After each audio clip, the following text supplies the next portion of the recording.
तो जैसा ट्यूटोरियल में हम लोगों ने पढ़ा था with argument and no return type function कैसे परफॉर्म किया जाता है। तो ये मेरा प्रोग्राम खुला हुआ है भाई प्रीवियस वाला। तो आज मैं बताने वाला हूँ आपको कि कैसे हम लोग no argument and with return type function का यूज़ करेंगे।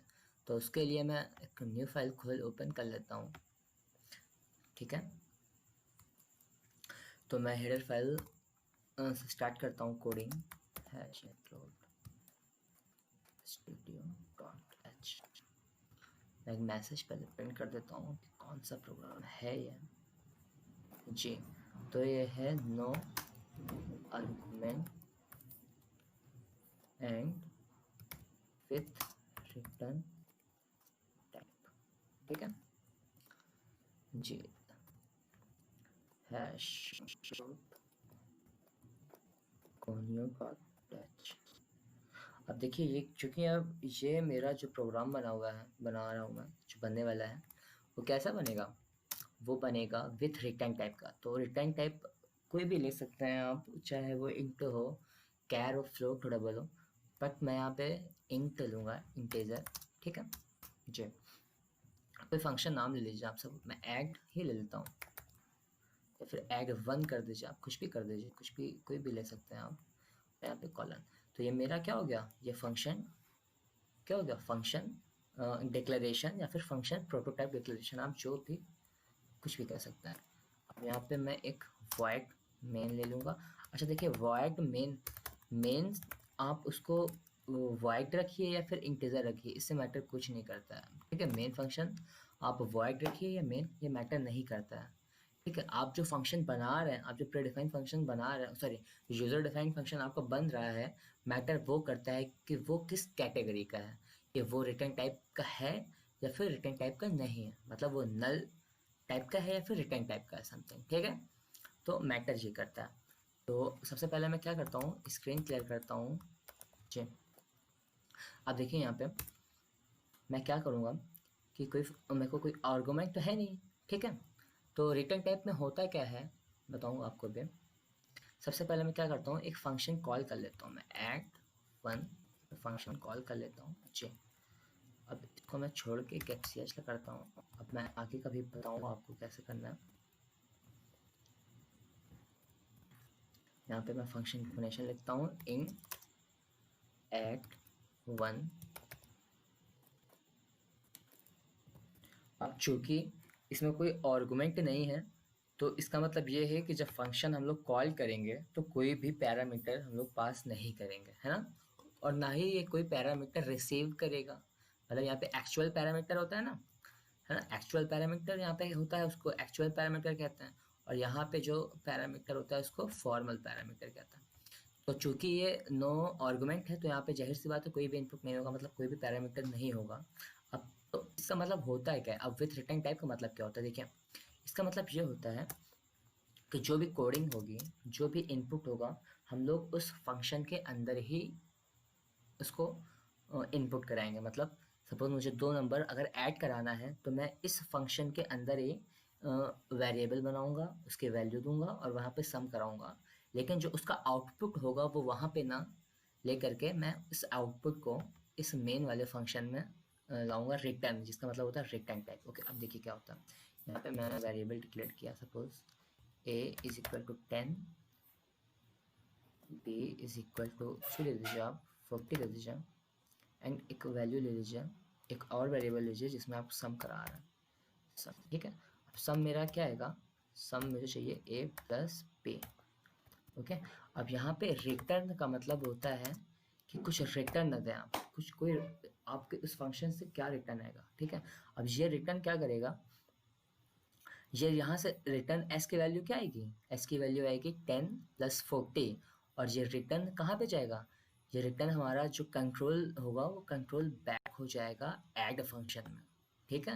अब ऐड फंक्शन में इस ऐड1 की जो भी वैल्यू होगी, रिटर्न वैल्यू, वो जाएगी ऐड1 फंक्शन में। अब ऐड1 फंक्शन में हमको एक क्या करना है, रिजल्ट उसका कलेक्ट करना है ना, तो एक वेरिएबल बना देता हूँ मैं रिजल्ट नाम से, रिजल्ट इक्वल जी देखिए, अब फिर समझिएगा लॉजिक। ऐड वन फंक्शन मैंने कॉल किया था, ये ऐड वन फंक्शन यहाँ पे आएगा, इसके अंदर जो भी मैंने परफॉर्म किया है वो परफॉर्म होगा। उसके बाद रिटर्न में सम की वैल्यू यहाँ पे लिया है, यहाँ पे एस नहीं है, सम की, ठीक है।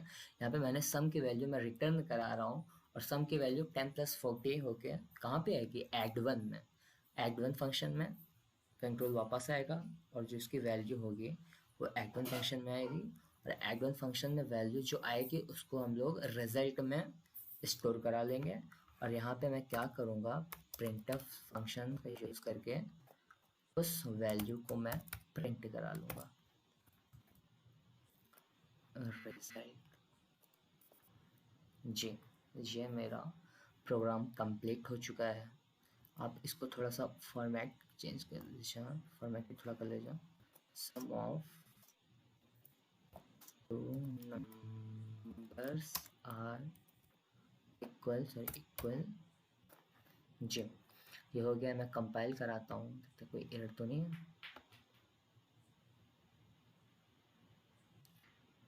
ओके, एक एरर आ रहा है, कहाँ पर, फंक्शन CLR SCR, यहाँ पे गलत है क्या, CLR सॉरी यहाँ पे, हाँ थोड़ा सा CLR SCR होता है जी। अब मैं इसको रन करा रहा हूँ डायरेक्टली।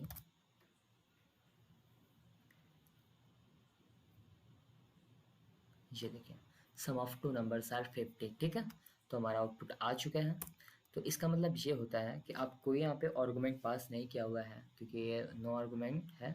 और रिटर्न टाइप का मतलब क्या होता है कि जो भी फंक्शन यहाँ पे फंक्शन इसने परफॉर्म किया है उस वैल्यू को हम वहाँ पे प्रिंट ना करा करके उसको जहाँ पे मैंने फंक्शन कॉल किया है वहाँ पे कराऊँ, मतलब रिटर्न उस वैल्यू को, उस पर्टिकुलर टास्क को रिटर्न वैल्यू ले लूँगा, ठीक है। और रिटर्न फिर कहाँ जाएगा, स्टेटमेंट है इसका, कंट्रोल जाएगा ऐड वन फंक्शन में, और वहाँ पे ये इस सम की वैल्यू रिटर्न होगी, और उसको मैं क्या करूँगा, रिजल्ट नाम के एक वेरिएबल में स्टोर करा लूँगा, और फिर इसको मैं प्रिंट करा दूँगा।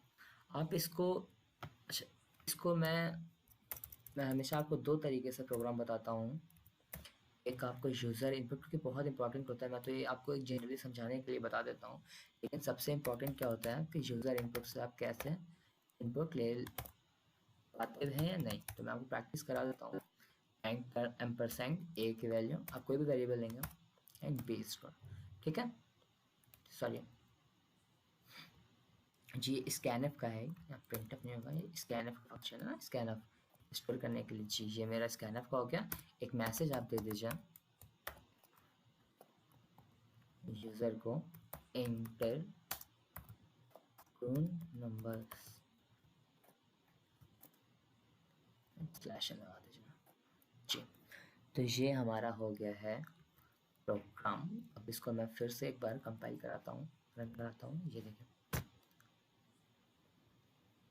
तो आपसे पूछेगा ये इंटर टू नंबर्स, आपको एक नंबर इंटर कर दीजिए, suppose 129 and 131। Now sum of two numbers are 260, okay.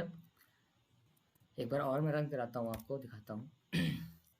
400 plus, okay, और दूसरी वैल्यू हो जाएगी 500। So sum of two numbers are 900, ठीक है। तो इस तरीके से आपका no argument act with return type function program जो है जनरेट किया जाता है। आई होप आपको समझ में आया हो। अगर कुछ प्रॉब्लम होती है वीडियो में आपको, तो आप प्लीज़ कमेंट्स करके मेरे को बताएं, मैं उसको सॉल्व करूँगा। और अगर आपको ये समझ में आया हो तो वीडियो को लाइक करें, चैनल को सब्सक्राइब करें। Thank you for watching this program, thank you very much.